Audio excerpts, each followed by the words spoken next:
What do you think about Jason's announcement today?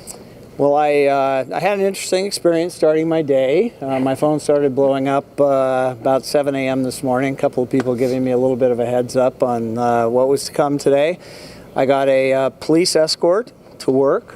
Unfortunately, it was the state patrolman following me after he saw me talking on my cell phone to someone who called. But so I thought I had a little bone to pick with Jason. The reality is, though, when the officer pulled me over and I said, you know, there's kind of you got me, right? But there's kind of a funny story that goes with this.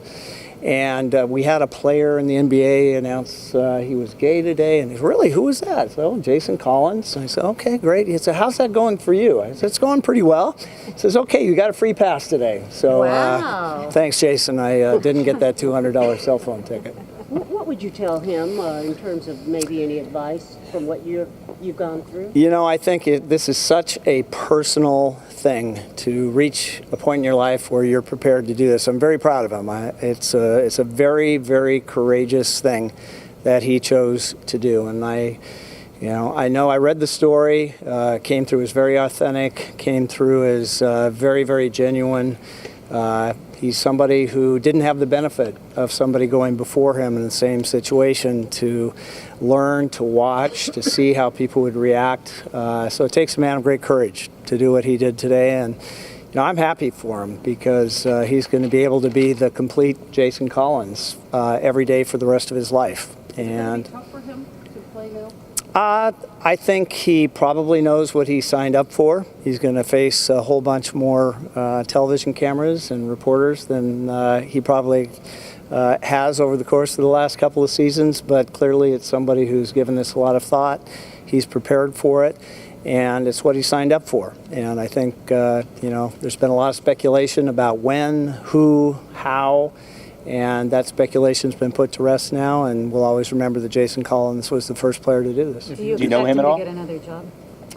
If he can convince a coach and general manager that he can play and help their team, he'll have another job. So it's going to be a matter of practicality. It'll all be what he can do on the court. It'll all be what he can do on the court. Be all basketball? Absolutely. Absolutely. When you read some of these, will open the floodgates for other gay athletes to come forward and look out there, not down there? I think it's an interesting question. What happens now? I've actually had that conversation with several people today because I think there was a lot of speculation that there could be other players, some in other sports, that might be ready to take this step. So I think we'll just have to wait and see. What's the biggest benefit for you having done this? I have the benefit every day of having walked this path. It's great to be able to share every part of your life with the people you work with. Everybody in the Warriors organization, everybody in sports has been absolutely extraordinary in the way they've received me and my story, and I know that Jason is going to have the benefit of that as well. Why are you so convinced that the decisions going forward will be strictly basketball and that no organization would have to consider the other issues, the distractions? I just think that's where we are. We're lacking behind where our society is on this issue, and I think that to some degree we caught up a little bit today. Christian faith really plays a big role in this team, and there are a lot of people in the league who are quite Christian. Do you think that Christianity is in any way at odds with acceptance of a homosexual lifestyle?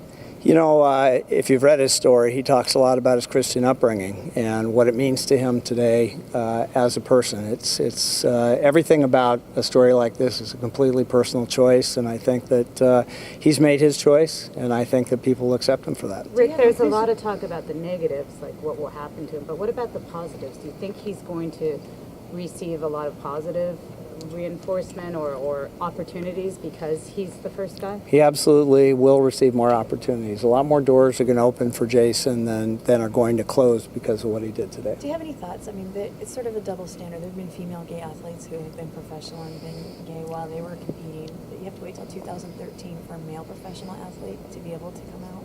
It is a double standard. It has been a double standard for a long time. Men's and women's sports have treated this very differently, especially the last several years.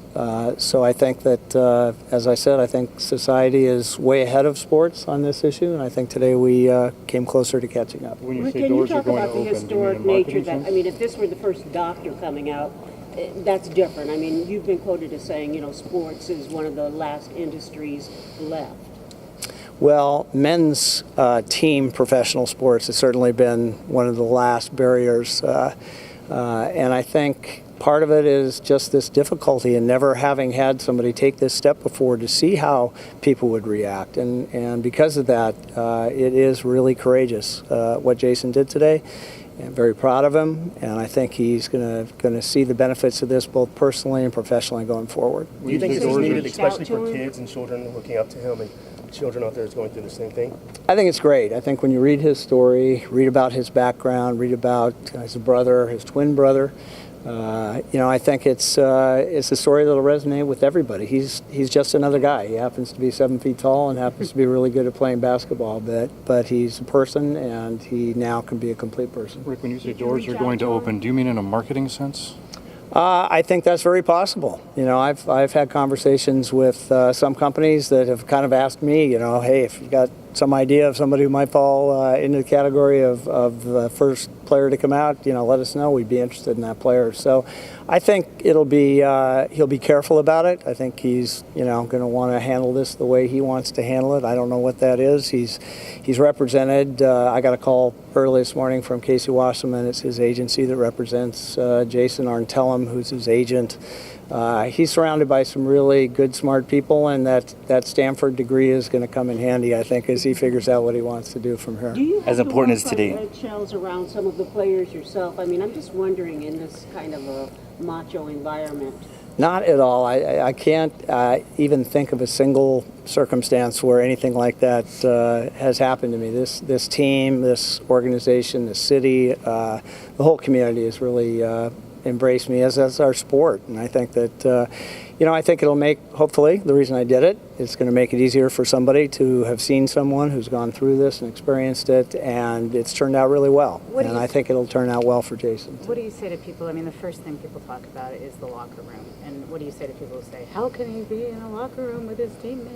Well, I think, we used to say that about female reporters in the locker room right. as well, so that doesn't appear to be an issue anymore. As important as today is, there's a part of you wish that this wasn't a big deal? Sure. I think we're a ways from that being the case. I think it still is a big deal. I think there will come a time when it isn't, but we had to take this step first. When do you think it happened? When will that be the case? I don't know. I think if anyone would have told you where our society is today versus where it was 10 years ago, I remember the day my article appeared in the New York Times. My favorite call was to my then 10-year-old niece who couldn't wait to get on the phone and say, Uncle Rick, I got to go to school today, and I was like the coolest kid in school because they found out you were my uncle. I don't think that could have happened 10 years ago. So, I think the future is really encouraging, and I think today is an important step.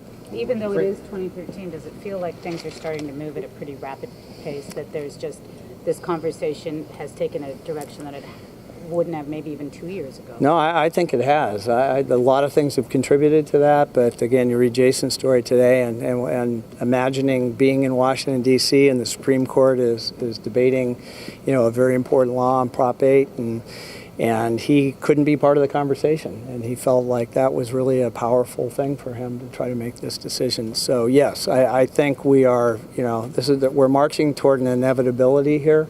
And I think it's happening very fast, and it's unfolding around us as we speak.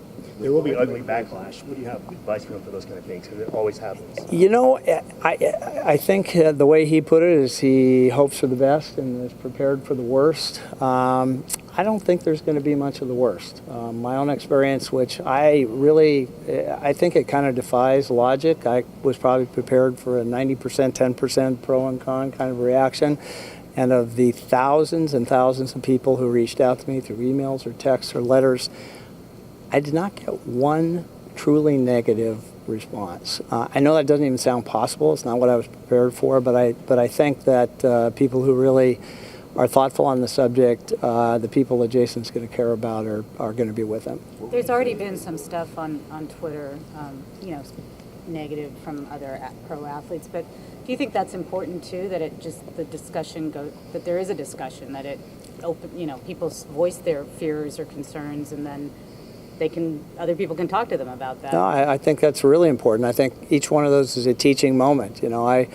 Ironically, the week that I decided to tell my story, Kobe Bryant, got caught in a game saying something, and Kobe was one of the first players today to tweet to offer his support and congratulations to Jason for what happened. So I think every time something like that happens, it's an opportunity to learn and teach and focus people on this conversation, which is a really, really important conversation.